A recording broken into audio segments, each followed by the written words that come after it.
Terima kasih Bapak, Engkau Tuhan yang dahsyat, Engkau Tuhan yang luar biasa. Sampaikan pesan-Mu hari ini dan buat kami mengerti segalanya. Roh Kudus yang tolong kami dengan hikmat, wahyu dan pengertian daripadamu. Di dalam nama Tuhan Yesus. Semua yang siap diberkati Tuhan berkata Amin. Amin. Berikan kemuliaan buat Tuhan kita. Silakan duduk dalam hadirat Tuhan. Saudara sekalian, kita sampai kepada dua gerbang yang terakhir dan pagi ini kita akan selesaikan dan tuntaskan. Nah, sebelum saya sampaikan pesan Tuhan, beberapa hal saya mau ingatkan saudara. Hari Sabtu mendatang tanggal 13, kebaktian Sabtu jam 5 sore, minta semua panitia Semarang Berbagi Bahagia bisa hadir dan kita akan sekali lagi berdoa, minta anugerah Tuhan buat acara tanggal 14.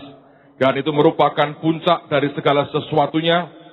Kita akan buat pagelaran, tapi dari pagi beberapa teman sudah akan bertugas.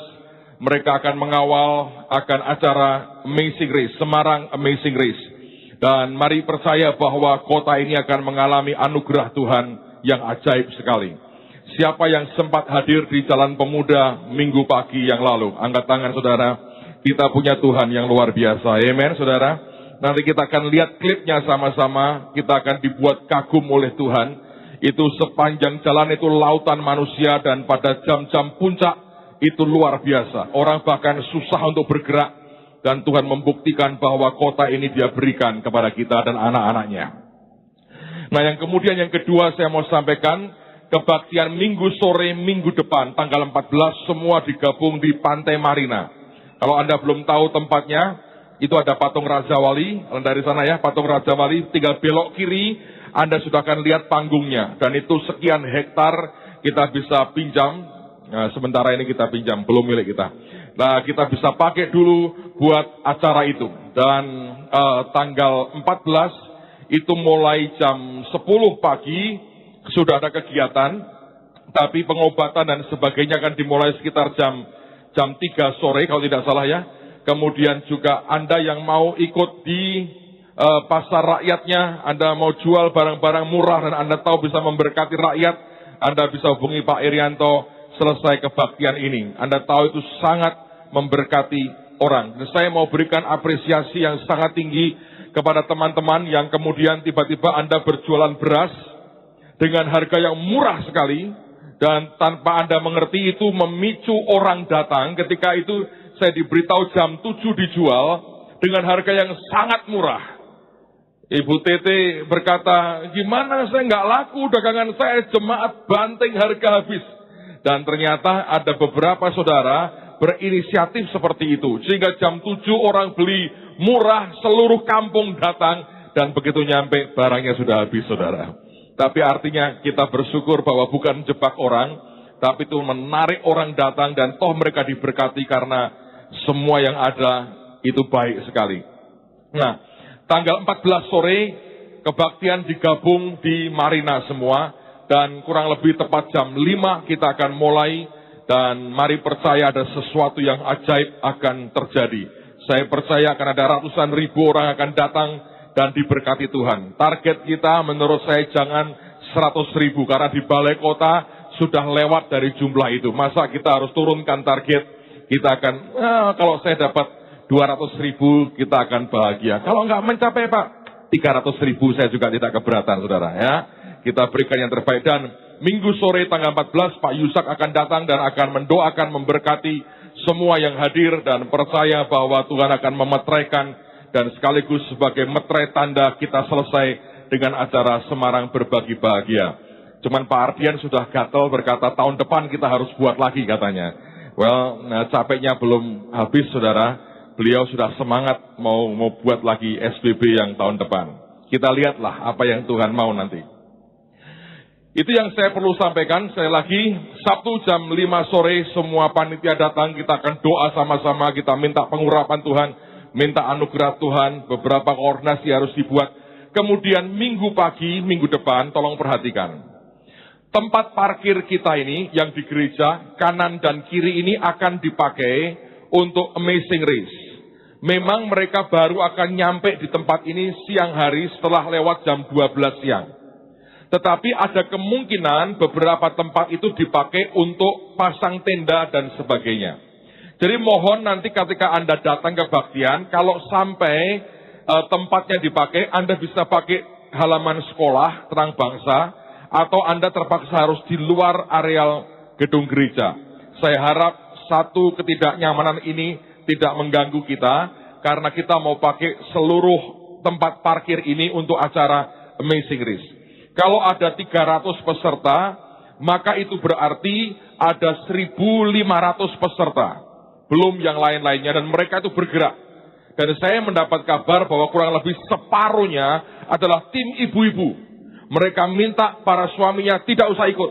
Dia berkata, ibu-ibunya mau ikut. Dan ini mengerikan kalau 5 ibu-ibu masuk sama-sama berlomba, Anda mengerti, gempar, saudara. So, saya berharap bahwa kalau ada 100 sekian tim ibu-ibu semua, masing-masing 5, menurut saya kalau main bola, Brasil pun lewat, Argentina apalagi, Malaysia pun hancur lebur, saudara. Kita mesti punya kesebelasan ibu-ibu, ya, main bola. Lawannya 11, ibu-ibu kita 200, pasti menang menurut saya. Ya.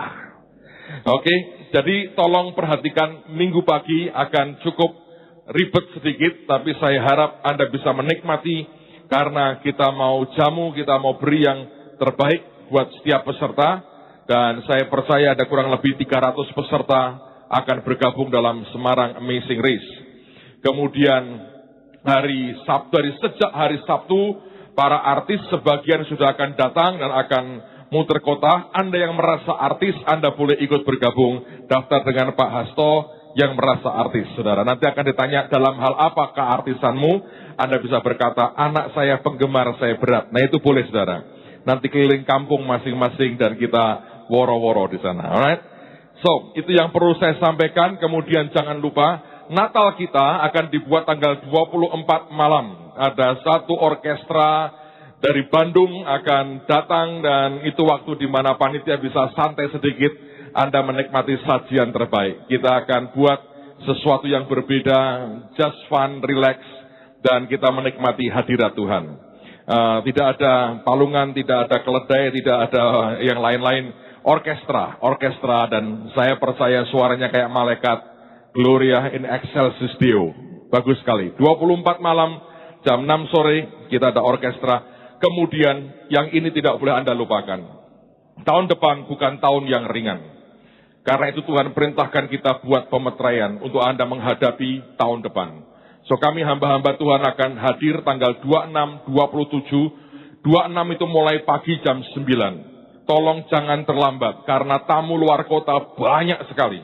Ada satu gereja, nggak tahu satu bus datang, satu gereja di Jakarta, kirim satu bus. Kita sudah habis sekian ratus kamar hotel yang lewat kita dari berbagai kota.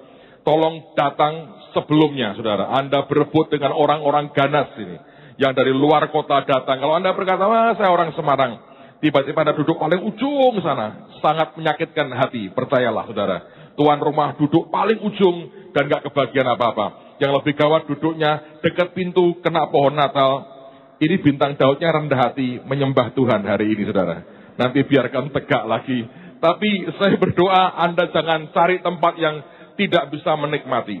26 pagi sore, 27 pagi sore, 28-nya Minggu, ada kebaktian pagi bersama-sama dengan hamba-hamba Tuhan ini, dan saya percaya kita akan diberkati Tuhan luar biasa. Saudara sekalian, saya tidak bisa cerita panjang lebar, tapi tahun depan bukan tahun yang mudah. Nanti Anda akan lihat apa yang saya maksudkan, dan kalau itu terjadi. Karena itu saya mengundang Anda, cancel semua liburan Anda kalau Anda harus berniat pergi, dan cari Tuhan selama beberapa hari. Anda boleh pergi 28 malam atau 29 pagi, tidak masalah, tapi saya berharap 26, 27, 28, jangan tinggalkan kota ini karena berkat Tuhan dicurahkan luar biasa. Amin. Oke, mari kita buka sekarang Nehemia pasal yang ketiga. Kita selesaikan akan 2 gerbang yang terakhir, dan mari kita lihat apa yang Tuhan mau sampaikan buat kita pada pagi hari ini. Nehemia pasal yang ketiga, ayat yang ke-29 sampai dengan ayat yang ke-32. Kemarin sore saya sudah bahas tentang gerbang kuda. Hari ini kita lihat dua gerbang. Nehemia 3 ayat 29 sampai dengan ayat yang ke-32. Di samping mereka, Sadok bin Imer mengadakan perbaikan di depan rumahnya. Di sampingnya Semaya bin Sekhanya, penjaga pintu gerbang timur. Anda garis bawah itu. Di sampingnya Hananya bin Salemnya dan Hanun anak Salaf yang keenam memperbaiki bagian yang berikut. Di samping mereka Mesulam bin Berkhia mengadakan perbaikan di depan biliknya. Di sampingnya Malkia, seorang tukang emas, mengadakan perbaikan sampai pada rumah para budak di Bait Allah dan para pedagang di depan pintu gerbang pendaftaran, garis bawah itu, dan sampai pada kamar atas di penjuru. Lalu di antara kamar atas di penjuru dan pintu gerbang domba, para tukang emas dan para pedagang mengadakan perbaikan. Saudara sekalian, dua gerbang. Yang pertama adalah gerbang timur. Dari antara semua gerbang, gerbang timur ini yang paling terkenal dan paling kontroversial. Gerbang timur inilah yang dikenal dengan sebutan yang sangat terkenal, yang namanya Golden Gate atau gerbang emas. Kalau Anda ke Yerusalem hari ini, di antara sekian gerbang, hanya ada satu gerbang yang tertutup rapat di tembok dan di semen tertutup rapat. Dan gerbang itu punya dua lengkungan. Gerbang lain hanya satu lengkungan begini. Golden Gate atau gerbang timur punya dua lengkungan. Dan kemudian sampai hari ini, gerbang itu ditutup dengan semen, ditutup dengan batu, ditutup dengan rapat sekali. Dan sampai hari ini gerbang yang sangat terkenal. Kalau Anda tur ke Israel, selalu Anda akan diajak berfoto bersama dengan latar belakang di bawahmu adalah kota Yerusalem. Dan selalu Anda akan diajak foto dengan latar belakang Golden Gate atau gerbang timur ini. Ada sesuatu yang menarik secara jasmani dari gerbang ini. Nah, banyak orang Kristen tidak percaya bahwa Tuhan bicara juga lewat hal-hal fisik. Siapa yang sempat lihat akan SMS Tuhan Yesus di langit hari Senin malam yang lalu? Siapa yang sempat lihat? Siapa yang tidak lihat SMS Yesus di langit Senin lalu? Saya nggak lihat. Siapa yang sempat tidak lihat? Tidak lihat. Oke. Anda ngapain, saudara? Saya di Jakarta nggak lihat apa-apa. Mata dua nggak ada, senyumnya nggak ada, gelap semuanya karena awan dan mendung. Dan memang tidak semua kota bisa melihat. Well, beberapa orang berkata itu sekedar sebuah model tata surya, lagi ada pergeseran dan sebagainya. Tapi menurut saya, Tuhan bicara lewat banyak hal. Di Golden Gate, Tuhan juga bicara dengan sangat luar biasa. Golden Gate merupakan tempat yang diyakini satu hari nanti, kata Alkitab, Mesias akan masuk ke Yerusalem dan memasuki akan gerbang itu. Sampai hari ini orang-orang Yahudi percaya, suatu hari Mesias akan masuk ke Yerusalem melalui gerbang emas atau Golden Gate tadi. Nah, saudara sekalian, di dalam perkembangannya apa yang terjadi, oleh karena perang salib dan sebagainya, Yerusalem itu berkali-kali jadi rebutan antara kekuasaan Islam dengan kerajaan-kerajaan Kristen di Eropa. Mereka perang, saling mengambil, saling menguasai, itu terjadi berkali-kali. Suatu hari pada zaman kerajaan-kerajaan di Turki, mereka berkata begini, ini kerajaan Turki Ottoman, mereka berkata begini, kita akan tutup gerbang ini. Kita akan tutup. Dan mereka berkata supaya Mesias tidak bisa masuk lewat gerbang ini. Dan apa yang diyakini orang Yahudi tidak akan terjadi. Lalu sejak itulah mereka tembok dengan rapat sekali akan gerbang ini. Sampai hari ini. Lalu belum cukup, mereka berkata begini. Orang Yahudi percaya bahwa kita tidak boleh bersentuhan dengan mayat. Kalau bersentuhan dengan mayat akan najis. Lalu mereka berkata, di depan gerbang timur Golden Gate itu, kita gunakan sebagai makam. Maka dipakailah areal Golden Gate itu sebagai makam atau kuburan. Dan sampai hari ini kalau Anda ke sana, tempat itu memang dipakai sebagai kuburan. Lalu mereka berkata, nah sekarang tidak mungkin Mesias yang orang Yahudi masuk kembali ke kota Yerusalem. Dengan demikian, Yerusalem tidak mungkin dikuasai lagi oleh orang Yahudi. Itu cara berpikir mereka. Setelah bertahun-tahun, mereka akhirnya menunggu puluhan tahun. Kok nggak datang-datang ya Mesias? Kok tidak ada usaha untuk untuk membuka itu? Bahkan mereka menjumpai fakta, orang Yahudi terserak ke seluruh dunia. Mereka bahkan tinggal kelompok kecil di daerah Timur Tengah. Lalu suatu hari, kerajaan Turki ini berkata begini, oke, kalau begitu kita buka saja Golden Gate ini. Kita buka dan kita buktikan kepada orang Yahudi dan orang-orang Kristen bahwa tidak ada yang namanya Mesias kembali ke Yerusalem. Lalu mereka menetapkan tanggal, besok tanggal sekian. Kita akan bongkar semua temboknya, kita buka lagi Golden Gate, kita mau berkata, mana Mesiasmu? Dia tidak datang. Sudah terbuka gerbangnya dan dia tidak datang. Saudara, aneh sekali sejarah menulis, saudara sekalian. Hari di mana mereka berniat membongkar akan tembok dan membuka Golden Gate atau gerbang timur. Hari itu Yerusalem jatuh ke tangan pasukan Inggris. Seorang jenderal bernama Allenby, dia memimpin pasukan Inggris mengepung kota Yerusalem. Dan ketika pasukan Turki mendengar Jenderal Allenby datang dengan pasukannya, aneh sekali. Mereka bisa kocar-kacir hari itu meninggalkan kota Yerusalem, dan hari di mana mereka mau membongkar Golden Gate, Yerusalem jatuh ke tangan pasukan Inggris. Saya dengar sebuah cerita menarik sekali. Kabarnya kenapa mereka lari? Karena waktu mereka dengar Allenby masuk, yang terdengar dari telinga orang-orang Turki ini Jenderal Allenby, saudara. Nah, kalau Allenby masuk, Allah masuk, itu tidak boleh dilawan, saudara. Lalu mereka kocar-kacir. Beberapa Anda tidak tahu yang saya maksudkan, biarlah yang bertelinga hendaklah ia mendengar, kata Tuhan Yesus.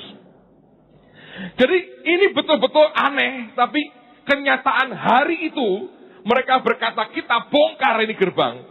Malah gerbang itu lepas dari tangan mereka. Seluruh kota lepas dari tangan mereka. Lalu orang berkata, itu kebetulan. Tidak lama berselang, entah bagaimana dengan perjanjian yang ada, Yerusalem diserahkan di bawah pengawasan kerajaan Yordania. Nah, Raja Yordania yang sangat terkenal, yang sekian tahun lalu meninggal, namanya King Hussein. Dia Raja Hussein. Dan dia berkata begini, tahun 67. Dia berkata, saya mau bongkar tembok ini. Saya mau bongkar Golden Gate. Saya mau buka Golden Gate. Dan dia berkata, supaya kita membuktikan kepada orang Yahudi dan orang Kristen, tidak ada Mesias yang masuk melalui Golden Gate ini. Dan dia berkata, tanggal sekian kita akan bongkar. Anda mengerti, tanggal itu adalah hari terakhir perang 6 hari antara Israel dan Yordania. Persis tanggal di mana Raja Hussein berkata, kita akan buka Golden Gate untuk membuktikan nanti bukan Mesias yang masuk. Hari itu Yerusalem jatuh ke tangan Israel sampai dengan hari ini. Dan Anda mengerti, ketika pemerintah Israel berkuasa, salah seorang menterinya berkata, saya pikir kita perlu buka Golden Gate buat akses perumahan kita. Dan tanggal yang dia tetapkan akan membongkar itu, lahirlah pemberontakan intifada dari orang-orang Palestina yang sampai hari ini mereka tidak bisa padamkan. Sehingga semua upaya untuk membuka tembok itu tidak pernah berhasil dan gagal. Sebab itu saya mau berkata begini, kalau sudah 3 kali kejadian berturut-turut seperti itu, jangan berkata lagi itu sebuah kebetulan. Tuhan mau bicara lewat tembok itu. Kalau aku bicara, aku akan masuk melaluinya. Nanti dibuka, di zaman aku akan masuk. Kalau engkau mencoba mendahului waktuku, engkau tidak akan pernah bisa, dan engkau pasti gagal. Saudara sekalian, gerbang timur akan dibangun kembali dan dipulihkan. Pada saat itulah Mesias akan datang. Yesus akan datang yang kedua kali. Yang menarik, 2 tahun lalu, waktu kami ke Israel sama-sama, kita bawa rombongan sangat besar. Sebagian dari saudara ikut serta dalam rombongan itu. Pada waktu mau berangkat Tuhan berbicara begini. Aku mau kalian doa sedekat mungkin dengan Golden Gate.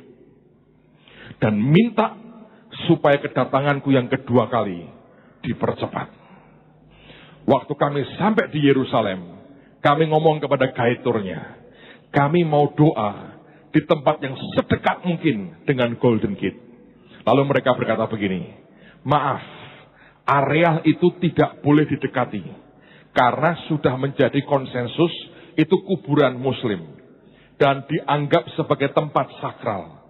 Orang Muslim saja yang mau ziarah ke makam leluhurnya atau keluarganya yang dikubur di situ, jauh-jauh hari harus lapor kepada pemerintah Israel. Dan mereka harus membuktikan bahwa mereka betul-betul ada hubungan famili dengan seseorang yang dimakamkan di daerah itu. Dan itu merupakan daerah makam yang mahal sekali. Lalu mereka berkata, jadi tolong dimengerti, jangan masuk areal itu. Nanti kami carikan tempat yang paling dekat yang kamu bisa.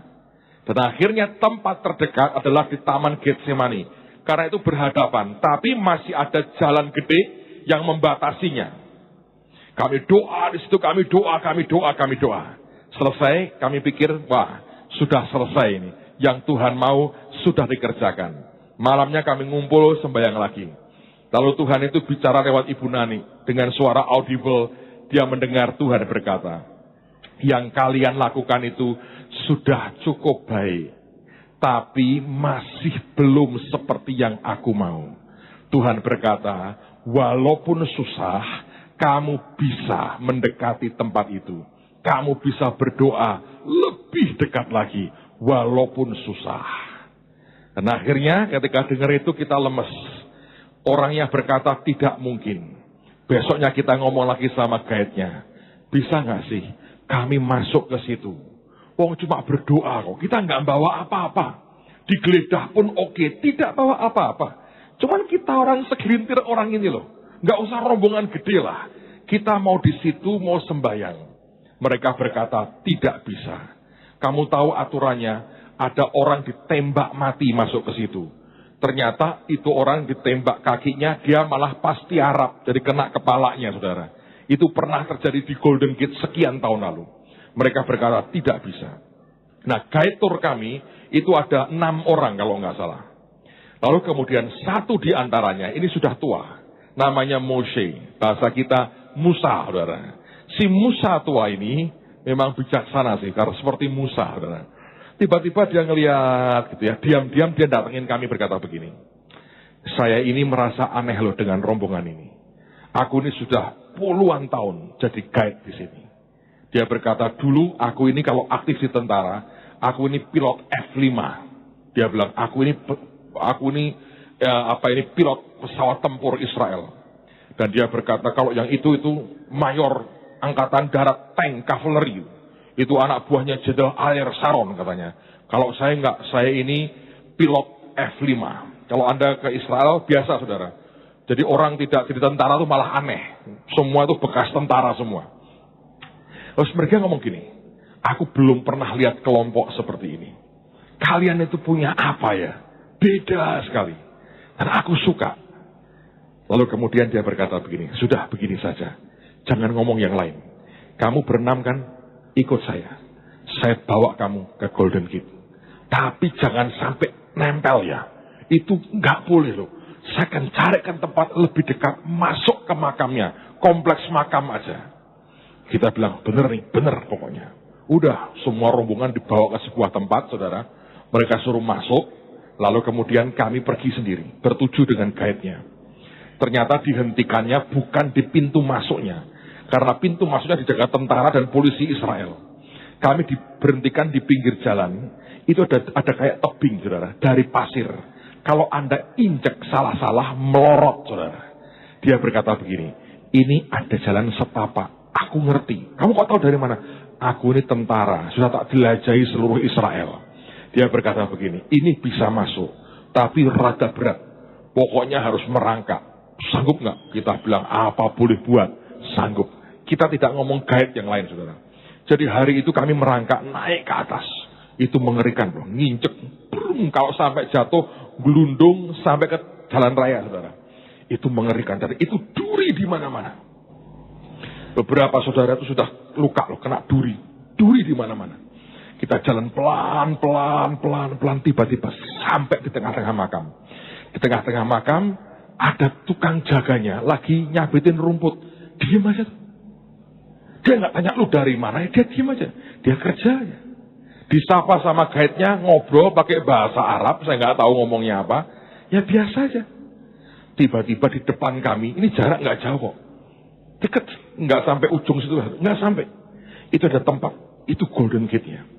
Tapi di depannya itu ditutup dengan pagar besi. Di dalamnya ada makam lagi. Kita bilang gini, sudah nyampe sini loh. Guide-nya bilang, kamu di sini saja, cukup doa, cepat, kita balik. Kita berkata, lah itu sudah di depan mata kok. Wes naik begini kok. Tiba-tiba lompat, lari saudara. Itu pintu pagar besi didorong, haleluya, nggak digembok saudara. Bam, terbuka. Kalau digembok nggak tahu lagi, nggak digembok. Kita masuk. Dan kami berdoa nangis saudara. Hari itu tangan ini nyentuh tembok Golden Gate. Kita nangis, kita berdoa, Tuhan, Engkau kalau berkata itu betul. Walaupun susah, tapi bisa. Dan bukan hanya dekat. Kami bisa nempelkan tangan kami sembahyang. Dan bilang, Tuhan, biar dibuka pada saat Engkau datang yang kedua kali. Biar Engkau percepat kedatanganmu yang kedua kali. Saya percaya sesuatu terjadi, saudara. Waktu kami lagi berdoa, ini yang gawat. Di seberang sana, itu ada gereja segala bangsa. Itu isinya turis tok, saudara. Begitu mereka lihat beberapa orang sampai Golden Gate, mereka teriak-teriak, tepuk tangan. Saya bilang, ya matenglah. Tolong jangan teriak, tapi nggak bisa. Dan di sana itu nggak tahu dari mana. Bukan orang Indonesia, itu kalau orang Indonesia lebih gila, saudara. Sambil ngiping kali saudara di sana. Itu teriak-teriak, mereka tepuk tangan. Sebetulnya banyak orang kepingin ke situ, tapi nggak ada jalannya. Begitu selesai doa, kami balik, saudara. Waktu balik, kita ambil beberapa batu untuk kenang-kenangan. Itu ditanam di situ, saudara. Jangan disembah, jangan dikasih menyan, cuma kenang-kenangan aja. Waktu pulang, kita tanya, Mose, kita turun lewat jalan tadi. Oh jangan, turun nggak bisa, kalian akan sampai ke jalan ini, gelundung katanya. Kita harus lewat jalan normal. Jalan normal dicegat tentara dan polisi. Kita bawa tas kresek ini, saudara, bawa batu-batu ini, kita diem aja begini. Lalu dia ngomong sama guide-nya, nggak tahu ngomong apa, ya udah pergi. Jadi kita pergi, saudara. Pergi masuk mobil, ngumpul dengan yang lain. Kelima guide lain marah besar. Yang dimarahi siapa? Mose. Dia berkata, kamu gila. Mereka bisa mati, ditembak, bla bla bla bla. Mose-nya bilang, iya ya, kenapa gua bawa mereka ya? Ayo saudara. Golden Gate ini gerbang yang paling kontroversi. Tapi Tuhan pernah berjanji sesuatu yang ajaib tentang gerbang timur ini. Coba buka Yehezkiel pasal yang ke-43. Yehezkiel pasal yang ke-43. Ada sesuatu janji yang ajaib yang Tuhan berikan buat kita. Yehezkiel 43 ayat yang pertama sampai dengan ayat yang kelima. Yehezkiel 43 ayat yang pertama sampai dengan ayat yang kelima. Lalu dibawanya aku ke pintu gerbang, yaitu pintu gerbang yang menghadap ke sebelah timur. Ini Golden Gate tadi. Sungguh kemuliaan Allah Israel datang dari sebelah timur. Dan terdengarlah suara seperti suara air terjun yang menderu. Dan bumi bersinar karena kemuliaannya. Yang kelihatan kepadaku itu adalah seperti yang kelihatan kepadaku ketika ia datang untuk memusnahkan kota itu. Dan seperti yang kelihatan kepadaku di tepi sungai Kebar. Maka aku sembah sujud. Sedang kemuliaan Tuhan masuk di dalam bait suci melalui pintu gerbang yang menghadap ke sebelah timur. Roh itu mengangkat aku dan membawa aku ke pelataran dalam. Sungguh bait suci itu penuh kemuliaan Tuhan. Ada kemuliaan yang masuknya lewat gerbang timur. Anda bertanya, Pak, apa kaitan dengan kami? Nah, dengarkan pesan Tuhan. Yesus ketika dia naik ke Golgota, diyakini dia naik melalui Golden Gate. Dia keluar dari Yerusalem lewat gerbang timur, dia naik ke Golgota. Tapi Tuhan berkata, dari gerbang yang sama akan masuk kemuliaan Tuhan. From Golgota to glory. Kalau Anda hari ini seperti Tuhan sedang memikul salibmu, tahukah Anda arahnya ke timur? Dari tempat di mana Anda menderita, dari tempat di mana salibnya sedang engkau pikul hari ini, dari tempat di mana engkau terhina, dari tempat di mana namamu dihancurkan, dari tempat di mana engkau dicemooh, dari tempat itu kemuliaan Tuhan akan kembali dan masuk dalam kehidupan saudara. Persis ketika Elisa sedang membangun perumahan untuk para nabi, seorang hambanya yang pinjam kapaknya orang lain, mata kapaknya jatuh ke sungai, dan dia berkata, celaka tuanku, itu barang pinjaman. Dan Elisa berkata, di mana jatuhnya? Ditunjukkan jatuhnya, dilemparkan sepotong kayu, dan kapak itu timbul dan mengapung. Tuhan mau berkata, waktu aku memulihkan gerbang timur, maka Golgotamu akan berubah jadi glory Tuhan yang luar biasa atas kehidupan saudara. Anda yang merasa hari-hari ini sedang memikul salib, saya beritahu engkau sedang keluar dari Yerusalem lewat gerbang timur. Tapi Tuhan mau berkata, dalam waktu yang tidak lama, salibmu itu berubah jadi kemuliaan yang luar biasa. Anda akan masuk lewat gerbang yang sama. Seperti kemuliaan Tuhan masuk dengan cara Tuhan yang berbeda. Apa yang selama ini jadi sebuah penghinaan, bahkan aib dalam hidupmu, satu hari kelak dia berkata, akan jadi kemuliaan Tuhan yang ajaib dalam kehidupan setiap saudara. Saya mau berkata, jangan pernah putus asa. Di tengah-tengah salib dan penderitaan dan kesulitan apapun yang Anda hadapi hari ini, ujungnya Anda akan kembali lewat gerbang yang sama. Tapi Anda masuk bersama dengan kemuliaan Tuhan yang kembali ke dalam bait-Nya. Saya berdoa Anda pegang janji Tuhan pagi hari ini. Lihat di tempat jatuhmu. Lihat di tempat di mana engkau kehilangan mata kapakmu. Di situ Anda akan melihat kemuliaan Tuhan yang luar biasa. Jangan menyerah, jangan berteriak, jangan kabur. Tapi stay di tempat dan hadapi semuanya. Anda akan lihat nama Tuhan dipermuliakan. Justru lewat persoalanmu, engkau akan mempermuliakan nama Tuhan dalam hidup saudara. Dan gerbang yang terakhir adalah yang namanya gerbang pendaftaran. Lihat lagi di Nehemia pasal yang ketiga. Menarik sekali. Ayat yang ke-31 saya akan ajak Anda melihat. Dan ayat yang ke-32. Di sampingnya Malkiah. Nama Malkiah artinya raja yang dipilih Tuhan.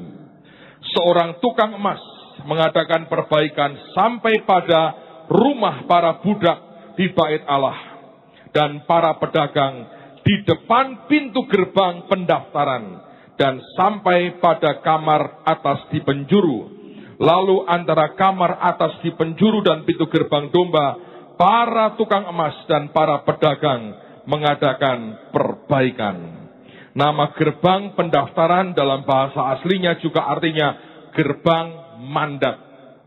Dan yang menarik di situ di depannya ada dua perumahan yang berdampingan dengan ajaib sekali. Yang pertama adalah rumah para budak. Siapa budak ini? Ini bukan budak biasa, ini para budak di bait Allah. Orang-orang yang memberikan mengabdikan dirinya untuk pekerjaan Tuhan di bait Allah. Tapi di samping para budak bait Allah ini, ada para pedagang. Kalau saya membaca ini saudara sekalian, maka saya berkata, inilah sebuah perpaduan king and priest, raja dan imam. Mandat yang Tuhan berikan dalam kehidupan kita, itu hanya bisa terjadi kalau king and priest, orang-orang yang berkecimpung dalam dunia sekuler, dan orang-orang yang melayani Tuhan sepenuh waktu, bergerak bersama-sama. Saya harap Anda masih ingat apa yang Charles Lehman pernah ajarkan. Priest adalah, para imam adalah orang-orang yang memberikan vision, mempunyai visi Tuhan dalam hidupnya. Dia berkata, ini yang Tuhan mau, ini visi Tuhan buat kita. Tapi kings, para pengusaha, para pedagang, mereka yang kerja sekuler berkata, kami sediakan provision for the vision. Kami yang menyediakan semua kebutuhan untuk visi itu terjadi. Saudara sekalian, saya berdoa supaya kombinasi ini makin kuat di tengah-tengah kita. Saya mau cerita sedikit yang mungkin Anda tidak pernah nyadari itu. Ketika kita buat acara Semarang Berbagi Bahagia, mungkin di hati banyak orang bertanya begini, ini gereja gila-gilaan ya, keluarin duit gereja berapa ini untuk acara seperti ini? Saya mau ngomong, Anda boleh cek ke bendahara kami, nyaris tidak ada uang gereja yang dipakai. Nyaris tidak ada pengeluaran dari kas gereja untuk acara Semarang Berbagi Bahagia. Anda berkata, enggak mungkin Pak. Mungkin, saudara. Kecuali persembahan khusus yang panitia pernah beri. Kemudian begitu banyak orang berikan sumbangan dalam berbagai macam. Tadi kemarin malam kita baru ngitung, ngelihat semuanya, kita berkata, nyaris tidak ada kas gereja yang keluar. Kalaupun ada itu beli bensin buat mobil muter-muter, hanya begitu. Tidak ada, ini gereja ya, bayar 100 juta, 200 juta. Tidak ada, saudara. Anda boleh cek ke bendahara. Nyaris tidak ada kas gereja. Semua persembahan Anda kembali untuk pekerjaan Tuhan tidak dibagi-bagi seperti orang berpikir berkata, ini dia buang-buang duit. Saya berkata, tidak ada, nyaris tidak ada kas gereja yang dikeluarkan untuk SBB. Kok bisa Pak? Itulah Tuhan, saudara. Dia punya kings, raja-raja di tengah-tengah kita yang begitu luar biasa. Dia punya raja-raja di berbagai kota yang ambil bagian. Anda tahu waktu acara mau dimulai, beberapa kapal kami penuh dengan barang. Anda melakukan sesuatu yang Tuhan suka. Anda berkata kami kings, dan bagian kami menyediakan yang dibutuhkan untuk visi ini. Saudara, saya melihat ini sebuah kombinasi yang ajaib sekali. Orang berpikir kita keluarkan duit gereja begitu banyak hanya untuk bagi-bagi duit. Orang berkata itu pemborosan. Tidak sama sekali.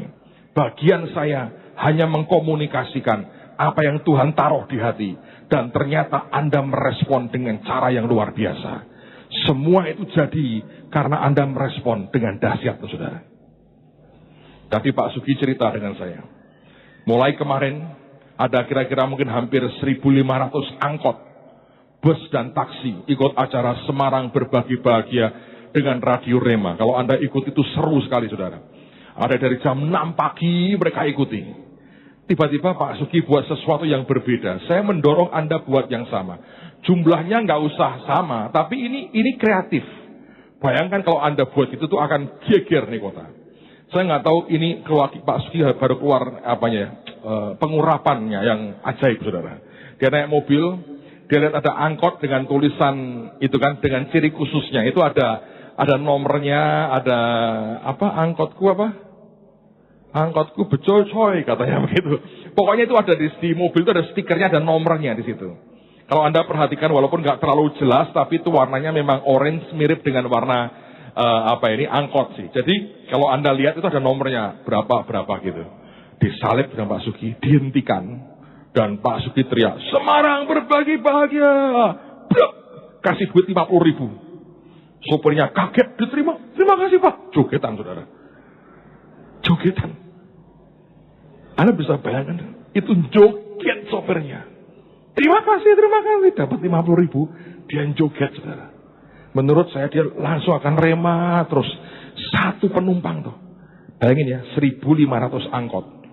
Kami survei, saudara. Tiap angkot itu minimal satu hari ngangkut 60 orang. Nah kalau 1.500 kali ke 60, satu hari lewat angkot tok yang denger rema berapa? 90.000 orang. Kita buat 1 minggu. Kalau dikalikan biasa gitu, 630.000 orang. Nggak usah lah, sebagian mungkin akan double-double.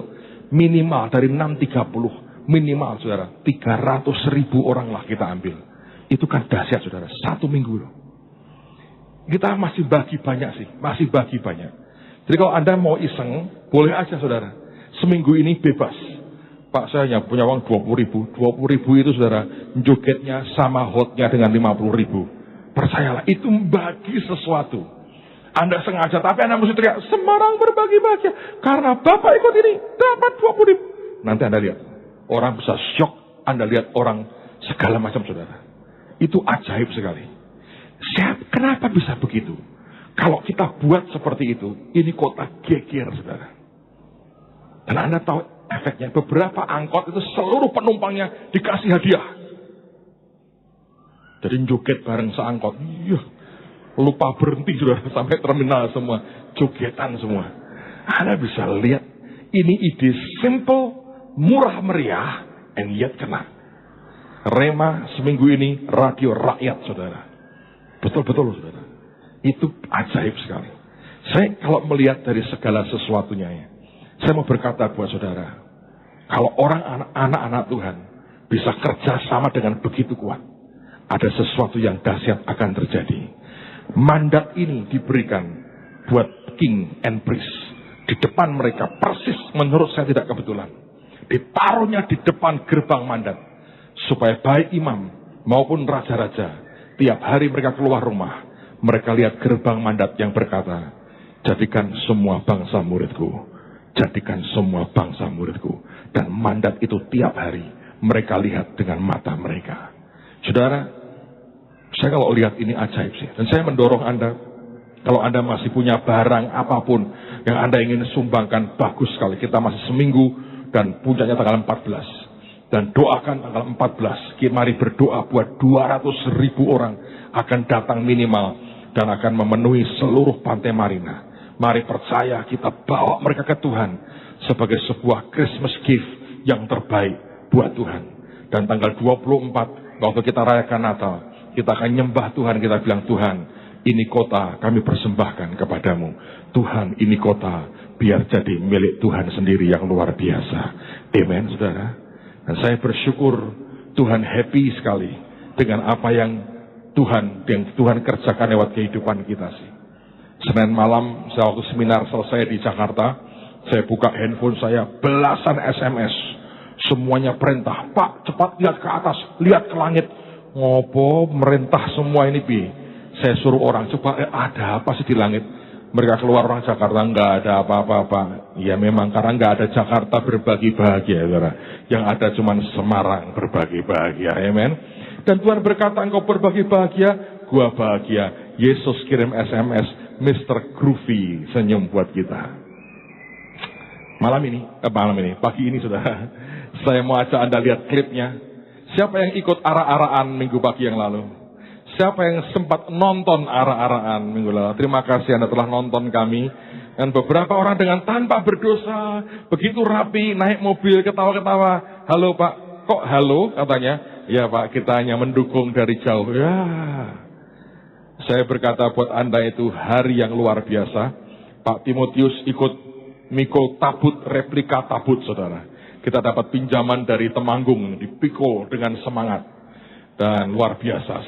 Saya melihat Tuhan itu luar biasa. Pak Victor dengan gagah pakai banner jalan di depan. Sejak kapan bisa diarak seperti itu? Dia jalan di depan. Saya melihat Tuhan yang luar biasa. Nah, saya mau tunjukkan akan klipnya. Dan saya mendorong semua kita terus kerjakan apa yang sedang Tuhan buat ini. Seminggu lagi kita akan tuntaskan dengan dahsyat sekali. Bantu doa untuk semuanya bisa lancar. Tetap kendalikan cuaca. Tuhan berikan yang terbaik, keamanan Tuhan berikan yang terbaik. Saya mengerti belakangan bahwa ternyata untuk arah-arahan harusnya izin. Seperti orang mau demo, harusnya izin. Tapi 5:30 pagi belum ada yang bangun, jadi kita jalan tanpa izin. Toh akhirnya semua baik. Yang awal juga banyak polisi, seperti berizin tanpa tertulis, saudara. Kita melakukan banyak yang cukup gila-gilaan. Tapi ini pertama kali menurut saya, kota ini mengalami terobosan yang ajaib. Saya mau tunjukkan klipnya Semarang berbagi bahagia sebelum kita berdoa dan kita siapkan diri kita untuk terima tubuh dan darah Tuhan pada pagi ini. Silakan. Kita punya Tuhan yang luar biasa. Amin, saudara. Sekali lagi terima kasih untuk semua kerjasama, support, dukungan, kerja keras saudara, pengorbanan Anda. Saya yakin Tuhan disenangkan. Ini fenomena aneh sekali. Itu Venus dan Jupiter, saudara. Venus itu simbol Dewi Cinta. Jupiter katanya rajanya para dewa. Bahasa Alkitabnya, Yesus yang sangat mengasihi kita tersenyum kepada Anda. Itu artinya begitu. Mana apa ayatnya? Nggak ada, saya karang sendiri, saudara. Tafsiran seorang pendeta. Saya berharap kita akan buat yang lebih ajaib lagi. Dan hati kita kepada jiwa-jiwa dan mereka yang terhilang akan luar biasa.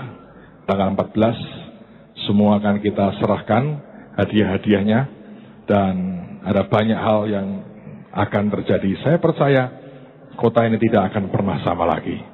Anda tahu Anda sedang membuat sebuah sejarah besar di bangsa ini. Apa yang kota lain tidak pernah bisa, Tuhan berikan buat kita. Saya berharap tidak ada orang anggap ini sebagai hal yang biasa. Percayalah, Anda sedang mengukir sejarah lewat semua pengorbanan dan keterlibatan dan doa dan korban saudara. Saya berdoa kita akan buat lebih baik lagi dalam banyak hal di waktu-waktu mendatang. Mari siapkan hati kita. Terima tubuh dan darah Yesus, semua arahkan hati, datang ke Tuhan, datang ke Tuhan, datang ke Tuhan. Bersyukur, katakan Jesus, thanks a million for all that you have done. Dan biar kekuatan Tuhan dialirkan lagi pada pagi hari ini. 12 gerbang akan dipulihkan Tuhan. Gerbang timur akan membuat Golgotamu jadi sesuatu yang glorious, yang mulia. Tapi gerbang mandat akan mengingatkan kita ada tugas yang terus harus kita selesaikan.